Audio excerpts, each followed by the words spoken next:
Alors là, on est dans le cœur du centre de supervision urbaine, qui est les regards qui sont sur les écrans des caméras qu'on a installées au centre-ville de Saint-Paul et à Saint-Gilles. Au total, il y aura 51 caméras sur l'ensemble de la commune.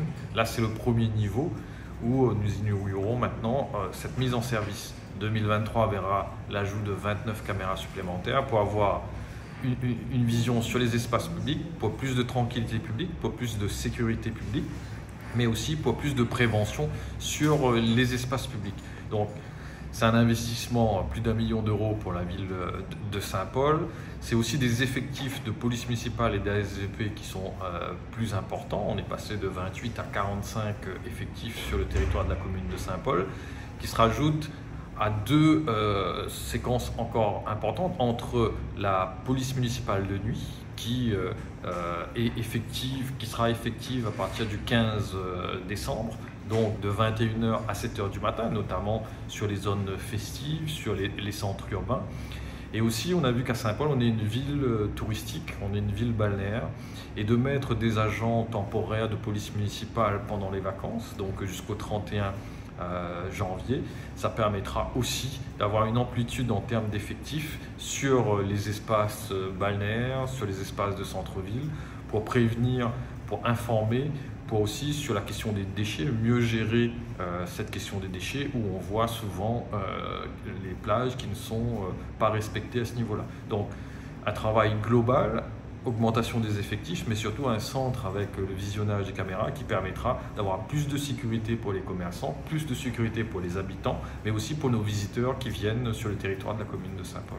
C'est un engagement de notre part, un outil avec des caméras de dernière génération, avec un système informatique qui va monter aussi en puissance, puisque à terme, avec l'intelligence artificielle, il y aura possibilité de verbalisation à distance. Il y a aussi des possibilités sur la gestion des espaces publics. Si quelqu'un a un malaise, avec l'intelligence artificielle, ces personnes peuvent être repérées et déclencher le secours là où il n'y a personne qui intervient. Donc voilà, c'est un système qui existe, performant, et le lien entre les effectifs de police municipale et la gendarmerie aujourd'hui est établi. Et c'est vrai que nous sommes la seule commune en zone gendarmerie à disposer d'un tel équipement performant, et ce qui permettra de prévenir, mais aussi de résoudre un certain nombre d'affaires. Alors le budget d'investissement, c'est près d'1 million d'euros sur les 2 années, mais c'est aussi un budget de fonctionnement entre l'augmentation de la police municipale en termes d'effectifs, sur la police municipale de nuit et sur les assistants temporaires pendant les vacances scolaires. Donc ces investissements sont réalisés sur des fonds propres de la mairie de Saint-Paul pour la tranquillité des Saint-Paulois et la sécurité. C'est un centre de supervision urbain qui comprendra à terme 54 caméras. Actuellement, nous avons 22 caméras qui sont opérationnelles. Il convient de préciser que ces caméras peuvent voir de nuit comme de jour, ce qui n'est pas forcément le cas dans tous les centres de supervision urbains. Concernant cet outil, c'est vraiment un outil pour la police municipale de Saint-Paul qui est innovant. À savoir pourquoi? Parce qu'il est couplé à un centre de commandement opérationnel. Ce centre de commandement opérationnel aura accès à certains fichiers dont sont autorisés à consulter les policiers municipaux. C'est également un centre qui va pouvoir évoluer sur l'intelligence artificielle, qui va pouvoir aussi faire l'acquisition de la vidéo-verbalisation.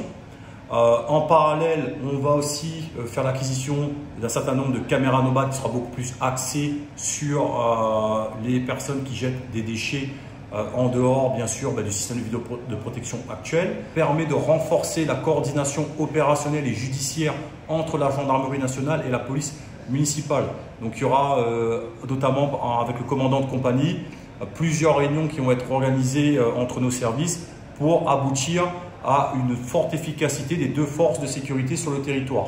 Alors vraiment maintenant sur l'accès opérationnel, concrètement, on aura une cartographie où on aura tous nos véhicules géolocalisés avec nos effectifs où ils sont exactement engagés. Concrètement, comment ça se traduit si une caméra, par exemple située à la gare routière, détecte qu'il y a une agression en cours, l'opérateur radio, lui, avec son système de géolocalisation, va pouvoir voir quelle est l'équipe la plus proche et déclencher cette équipe pour une intervention. Donc vraiment une rapidité en termes d'efficacité des policiers municipaux, mais pas que, aussi solliciter lorsqu'il s'agit, on va partir loin, hein, si par exemple il y a un acte terroriste, solliciter directement les services de gendarmerie qui vont pouvoir aussi, par le biais des images, constituer un dispositif adapté à la situation. L'ensemble des agents qui vont travailler au sein du centre de supervision urbain. Il faut comprendre qu'il y a des agents de surveillance de la République qui ont suivi une formation de 3 semaines par un centre agréé. Et il y a aussi des policiers municipaux. Les policiers municipaux, eux, sont situés au niveau du centre de commandement et de par leur qualité d'agent de police judiciaire adjoint, ils disposent de toutes les formations nécessaires pour l'identification des infractions, également pour tout ce qui est message radio, parce que quand on parle dans la radio, il y a une certaine façon de parler, et tout ce qui est nécessaire aussi pour déclencher, que ce soit les secours, la gendarmerie, les policiers municipaux, mais également d'autres services de la ville. Par exemple, s'il y a un accident de la voie publique, au-delà des secours, il y a eu, un impact au niveau du mobilier urbain, l'opérateur va pouvoir lui déclencher le service compétent pour commencer déjà à travailler sur cette partie. Régulièrement, on a beaucoup de vols dans les commerces et donc ça va être un outil supplémentaire pour pouvoir justement attraper ces personnes parce qu'on souvent on constate les vols après qu'ils aient été effectués ou trop tard. Donc ça permettra avec ces caméras de visualiser les personnes et qu'elles soient poursuivies sous réserve qu'on porte plainte. Pour moi, c'est une grande réussite. Je ne peux que féliciter la mairie, le maire, monsieur le maire et la police municipale et la gendarmerie qui vont travailler en collaboration avec la police municipale après.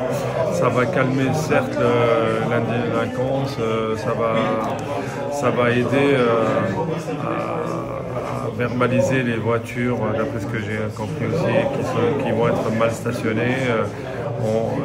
Le client et les commerçants, ils vont se sentir en sécurité en centre-ville de Saint-Paul. Les choses ont été réalisées 2 ans après l'arrivée d'Emmanuel Séraphin et son équipe municipale. Donc la vidéosurveillance a été installée dans le centre-ville de Saint-Paul. C'est au total plus d'une quinzaine de caméras dans le centre-ville de Saint-Paul, mais ce que j'ai entendu également dans le centre-ville de Saint-Gilles et aussi dans d'autres centres-villes, Plateau-Caillou, et pour un total de 51 caméras qui seront installées. Donc c'est vraiment une très bonne avancée pour nous, pour les commerçants tout d'abord, pour les habitants du centre-ville. C'est une très bonne chose pour la sécurité surtout de nos commerces, pour la sécurité des usagers, pour la sécurité de notre clientèle. En tout cas, on remercie infiniment la mairie de Saint-Paul d'avoir installé ce système de vidéosurveillance qui est extrêmement performant. Nous l'avions vu ce matin.